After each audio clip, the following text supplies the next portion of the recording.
Hi viewers, welcome to our channel. ప్రస్తుతం మనతో పాటు ఇమ్మంది రామారావు గారు సీనియర్ జర్నలిస్ట్ ఉన్నారు. వారితో ఒకసారి మాట్లాడదాం. సార్ నమస్కారం. సార్ నమస్తే బాబు. సార్, జగన్మోహన్ రెడ్డి గారు 11 స్థానాలు గెలుచుకున్న తర్వాత ఆయన అసెంబ్లీకి వస్తారా రారా అనేది ఒక పెద్ద చర్చ అయితే ఆ మధ్య జరిగింది సార్. అయితే ఆయన రారు అన్నదానికి చాలా మంది ఓటేశారు. కానీ ఇప్పుడు పేర్ని నాని గారు ప్రెస్ మీట్లో జగన్మోహన్ రెడ్డి గారు అసెంబ్లీకి వస్తారు అని చెప్పినట్టుగా వార్తలు అయితే వస్తున్నాయి సార్. మరి జగన్మోహన్ రెడ్డి గారు నిజంగా అసెంబ్లీకి వస్తారా? మరి కూటమి ప్రభుత్వం దీనికి ఏ విధంగా సిద్ధంగా ఉంటుంది? వాళ్ళు ఖచ్చితంగా జగన్మోహన్ రెడ్డి ఆడుకోవడానికి విమర్శించడానికి అయితే రెడీగా ఉంటారు. మరి వాటన్నిటిని కూడా జగన్ గారు ఎలా ఎదుర్కొంటారు? మీరేం చెప్తారు సార్? అసలు వస్తారా రా ఆయన? ఇక్కడ జగన్మోహన్ రెడ్డి తాలూకు మనస్థితి అతి భయంకరంగా ఉంది. ఓటమిని ఆయన ఒప్పుకోలేదు ఇంతవరకు కూడా. ఎప్పటికి కూడా ఆయన మాట చెల్లుబాటులో ఉండాలనే తలంపుతో ఉన్న వ్యక్తి. ఆ చుట్టూ ఉన్న 10 మందో 11 మందిలో గెలిచిన వాళ్ళు ఎవరూ మాట్లాడటం లేదు.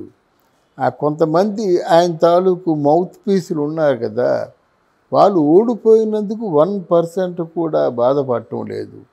పైగా అభిమానం అంటే సిగ్గు లేకుండా మంచి పనులు మేము చేసాం, ఓడిపోయాం అని చెప్తున్నారు. సరికొత్త స్లోగన్ని వాళ్ళు క్రియేట్ చేశారు.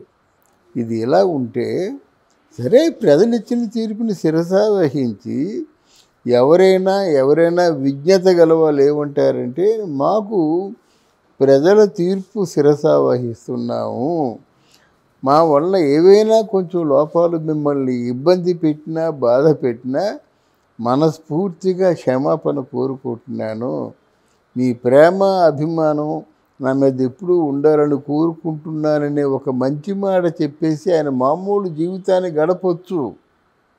అది లేకుండా ఏమైందో, ఏమో ట్యాంపరింగ్ అయ్యాయేమో, లేకపోతే ఏం జరిగిందో నాకు తెలియటం లేదు, కానీ నేను ఓడిపోలేదు, ప్రజల మనసులు గెలుచుకున్నానని సరికొత్త వాక్య నిర్మాణంతో మాట్లాడడం జరిగింది.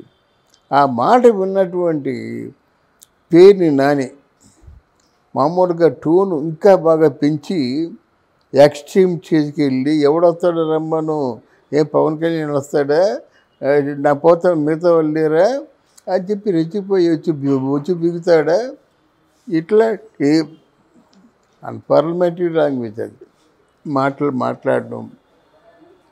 పేరు దాని అంటే అక్కడ ఎవరైనా పొరపాటున తెలుగుదేశం పార్టీ వాళ్ళు మాట్లాడితే వెంటనే కౌంటర్ ఇచ్చేస్తున్నాడు అన్నమాట.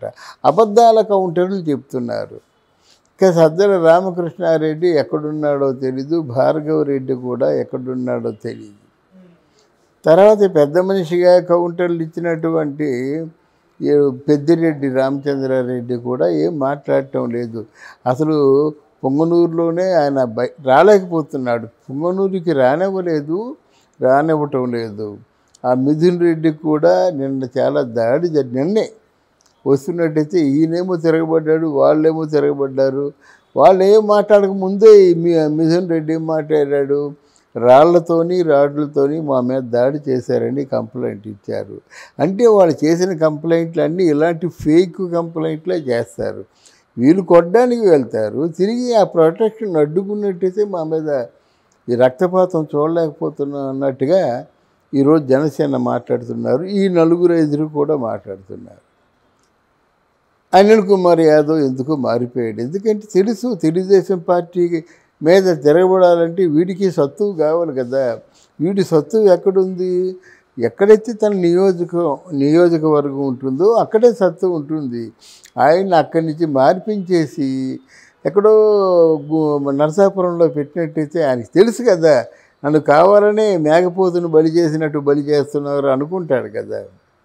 ఇదంతా ఎలాగొస్తుందంటే అస్థిరత్వం, మనసు స్థిరంగా లేక ఎప్పుడు ఏదనుకుంటేది. 2 సార్లు వెళ్ళాడు. ఒకసారి వెళ్ళినప్పుడు కాళ్ళ నొప్పులు వచ్చాయి, రెండోసారి వెళ్ళినప్పుడు డాక్టర్లు రెస్ట్ కావాలన్నారు. ఆయన మనసు ఏంటంటే ఎప్పటికీ ఏది కావాలనిపిస్తే చేసేస్తుంది. తర్వాత కొత్తగా విజయసాయిరెడ్డి, ఎవరైతే ఆయనకి సోల్, ఎవరైతే ఆత్మ అనుకున్నాడో ఆత్మ కాస్త బదారు పాలైపోయింది. ఎక్కడ చిన్న భిన్నం అయిపోయినట్టు అసలు బయటికి రాలేరు. ఇటువంటి సందర్భంలో పేర్ని నాని ఎందుకు వస్తున్నాడని చెప్పాడో నాకు అర్థం కాదు. అంటే జగన్మోహన్ రెడ్డి నాకు తెలిసి వస్తానని చెప్పడం. ఎందుకంటే రాజసంగా 151 మందితో వచ్చేవాడు. 151 మంది వచ్చిన తర్వాత అందరూ చూడాలని లేటుగా వచ్చే జగన్మోహన్ రెడ్డి ఈరోజు ఉన్న 10 మందిలో 4-5 బయటికి పోయినారు. ఈ నలుగురిని పెట్టుకొని వస్తాడని నేను అనుకోను. ఇంకొక విషయం కావచ్చు ఏంటంటే, ముందుగా లీక్ ఇస్తాడు. ఏదైనా ఇష్యూ చేసే ముందు లీక్ ఇస్తాడు. ఆ లీక్ మీద ప్రజల స్పందన ఎలాగుందో తెలుసుకొని చాలామంది తిడతారు, ఏ మొహం పెట్టుకుని వెళ్తామని. వాళ్ళకి ఏం కావాలి, ప్రజలకు ఏం కావాలి, ఇది మనం అనే మాట కాదు, ప్రజలు అంటారన్నమాట.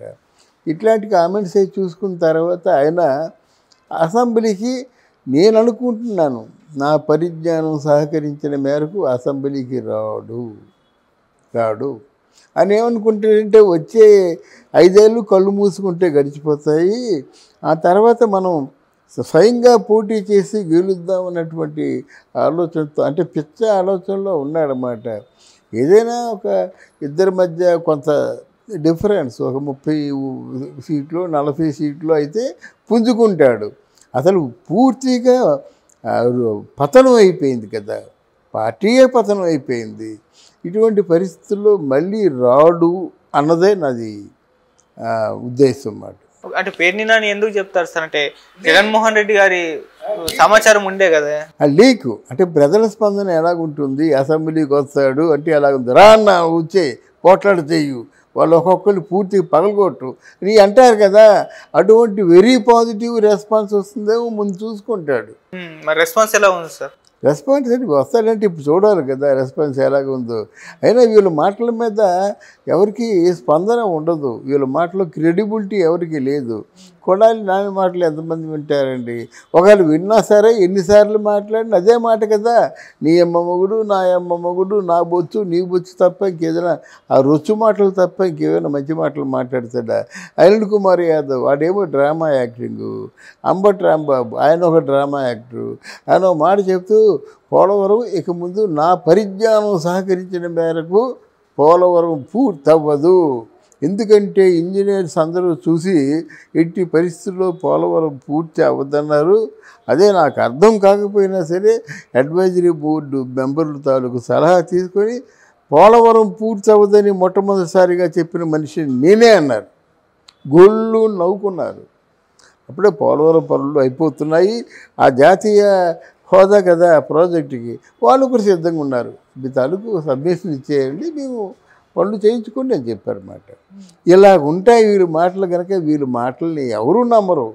పేర్ని నాని కాదు కదా, అంబటి రాంబాబు కదా, వీళ్ళు పాడైపోయినారు. అంటే వ్యక్తుల్లో క్రెడిబిలిటీని కోల్పోయారు. మనం చెప్పే మాట బాగుంటే రుచిగా ఉంటే వింటారండి, అందులో న్యాయము కూడా ఉందని అనిపించాలి వాళ్ళకి. లేకపోతే మాత్రం మళ్ళీ అది బూమ్రాంగ్ అవుతుంది. అది అందువల్ల ఇట్టి పరిస్థితుల్లో కూడా జగన్మోహన్ రెడ్డి అసెంబ్లీకి రాడు.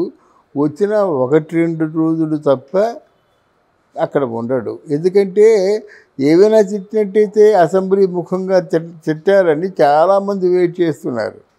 అసెంబ్లీకి వెళ్ళి తిట్లు